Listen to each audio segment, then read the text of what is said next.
Assalamualaikum warahmatullahi wabarakatuh.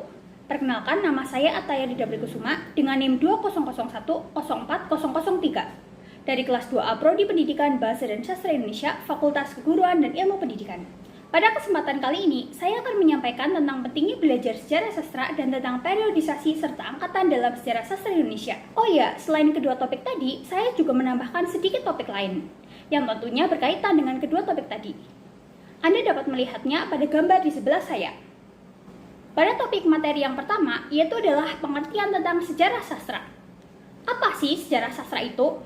Sejarah sastra merupakan pengetahuan yang mencakup uraian deskriptif tentang fungsi sastra dalam masyarakat, riwayat para sastrawan, riwayat pendidikan sastra, sejarah munculnya genre-genre sastra, kritik perbandingan gaya, dan perkembangan kasusastraan suatu bangsa. Dan topik yang kedua yaitu adalah tentang kedudukan sejarah sastra. Apa sih kedudukan dari sejarah sastra? Sejarah sastra berkedudukan sebagai bagian dari ilmu sastra yang memperlihatkan perkembangan karya sastra dari waktu ke waktu berdasarkan pemilihan dan penulisan dari sang penulis sejarah sastra atas karya-karya yang menonjol, karya-karya puncak dalam suatu kurun waktu, ciri-ciri dari setiap kurun waktu perkembangan, dan peristiwa-peristiwa yang terjadi di seputar masalah sastra. Selanjutnya, perihal cakupan kajian sejarah sastra. Perlu kita ketahui bahwa kajian sejarah sastra itu mencakup 5 hal.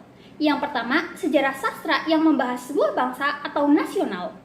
Yang kedua, sejarah sastra yang membahas corak kebudayaan suatu bangsa seperti sejarah sastra klasik, romantik, dan renaissance. Sebagai contohnya, yaitu pengarang-pengarang yang karyanya diterbitkan oleh Balai Pustaka dan yang muncul pada majalah Pujangga Baru, umumnya bercorak romantisme. Kemudian yang ketiga, yaitu sejarah sastra yang membahas perkembangan jenis-jenis karya sastra yang meliputi sejarah perkembangan puisi, novel, drama, esai, dan lain-lain. Yang keempat, yaitu sejarah sastra yang membahas kepengarangan seorang sastrawan sejak awal penulisan sampai pada perkembangannya yang terakhir. Sebagai contoh, yaitu adalah sejarah kepengarangan Hairil Anwar dan sejarah kepengarangan Marah Rusli.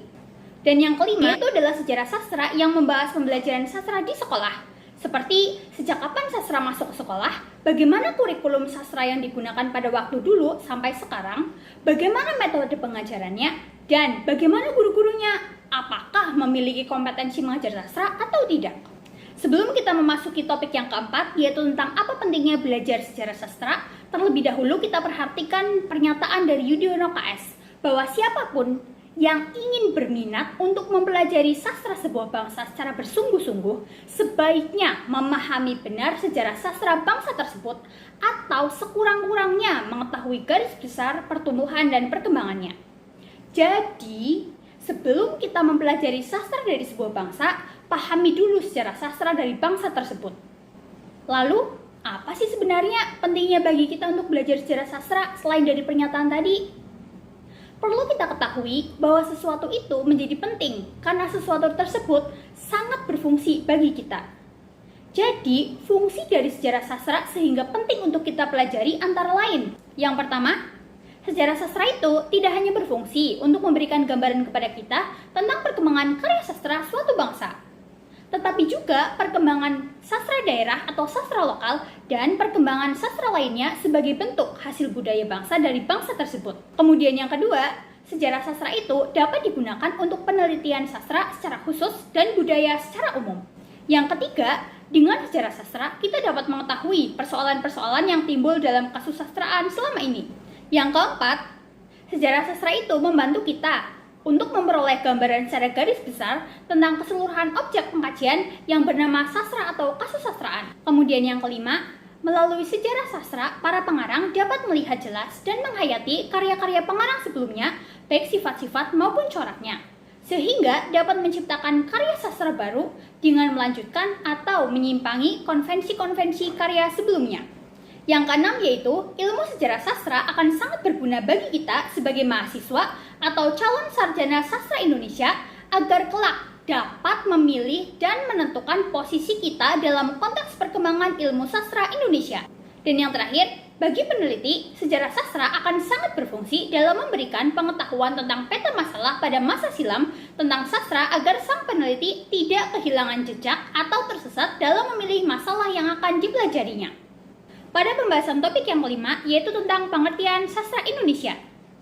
Sastra Indonesia, meminjam pengertian dari Wikipedia, adalah sebuah istilah yang melingkupi berbagai macam karya sastra di Asia Tenggara. Istilah Indonesia sendiri mempunyai arti yang saling melengkapi, terutama dalam cakupan geografi dan sejarah politik di wilayah tersebut. Dengan berdasarkan pengertian tersebut, maka sastra Indonesia ini juga dapat diartikan sebagai sastra yang dibuat di wilayah Melayu. Berkaitan dengan topik kelima tadi, topik keenam ini akan meneruskan perihal beberapa pendapat tentang kelahiran sastra Indonesia. Yang pertama adalah pendapat Umar Yunus. Umar Yunus mengatakan bahwa sastra Indonesia baru ada sejak 28 Oktober tahun 1928. Karena bahasa Indonesia baru ada pada tahun itu dengan adanya Sumpah Pemuda. Pendapat yang kedua yaitu adalah dari Ayub Rosidi. Beliau berpendapat bahwa sastra Indonesia lahir pada tahun 1922. Karena pada tahun itu terbit kumpulan sajak Muhammad Yamin yang berjudul Tanah Air yang menurut Ayub mencerminkan corak atau semangat kebangsaan yang tidak tampak pada pengarang-pengarang sebelumnya. Pendapat yang ketiga adalah pendapat dari Teu. Teu mengatakan kesusastraan Indonesia itu lahir sekitar tahun 1920. Karena pada saat itu merupakan saat lahirnya puisi-puisi kebangsaan dan bentuk soneta yang digunakan oleh pengarang. Pendapat keempat yaitu adalah pendapat dari Slamet Mulyana. Slamet Mulyana mengatakan kesusastraan Indonesia itu baru ada pada masa kemerdekaan, yaitu pada tahun 1945.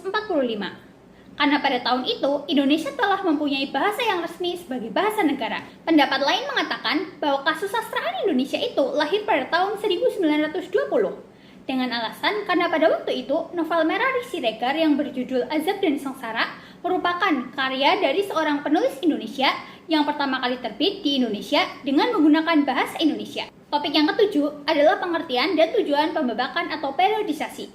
Pembebakan atau periodisasi meminjam pengertian dari Rene Wellek adalah bagian waktu yang dikuasai oleh sistem norma-norma dan konvensi-konvensi sastra yang munculnya, meluasnya, keberbagiannya, integrasinya, dan lenyapnya dapat dirunut. Tujuan dari pembebakan atau periodisasi ini adalah untuk memudahkan pengembangan sejarah sastra. Oh iya, berkenaan dengan topik 8 ini, tahukah kalian bahwa dalam pembebakan perkembangan kasus sastra Indonesia, Ayub Rosidi dalam bukunya yang berjudul Ikhtisar Sejarah Sastra lebih memilih menggunakan istilah periode dibandingkan angkatan pada pembebakan dan kasusastraan Indonesia. Hal itu disebabkan oleh istilah angkatan dalam sastra Indonesia sekarang telah menimbulkan berbagai kekacauan. Mengapa demikian? Hal itu dapat kita lihat dari pengertian keduanya. Pada pengertian periodisasi, perbedaan antara periode yang satu dengan yang lain didasarkan oleh adanya perbedaan norma-norma umum dalam sastra sebagai suatu pengaruh dari situasi masing-masing zaman. Sedangkan pada pengertian angkatan, yaitu adalah perbedaan antara konsepsi angkatan yang satu dengan yang lain yang ditekankan pada adanya perbedaan pada masing-masing angkatan. Karena angkatan menyeratkan kelompok atau golongan pengarang yang memiliki kesesuaian pandangan, ide atau gagasan dalam melahirkan karyanya. Jadi, dalam suatu periode mungkin saja kita menemukan aktivitas lebih dari satu kelompok atau golongan pengarang yang mempunyai konsepsi yang berbeda-beda. Dan munculnya periode baru tidak pula usah berarti memunculkan angkatan baru dengan konsepsi yang baru pula. Itulah mengapa Ayub Rosidi lebih memilih menggunakan istilah periodisasi daripada istilah angkatan. Topik terakhir adalah pembagian periode sastra di Indonesia yang dimulai dari yang pertama, periode 1850 sampai 1933. Yang kedua, periode 1933 sampai 1942.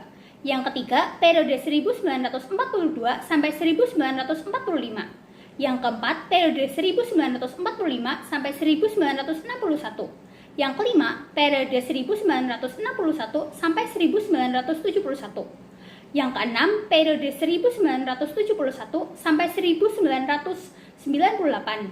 Dan yang ketujuh adalah periode 1998 sampai sekarang. Oh iya, perlu diingat ya bahwa setiap periode pada sastra itu memiliki ciri-ciri khusus yang membedakannya dengan periode sebelumnya dan sesudahnya.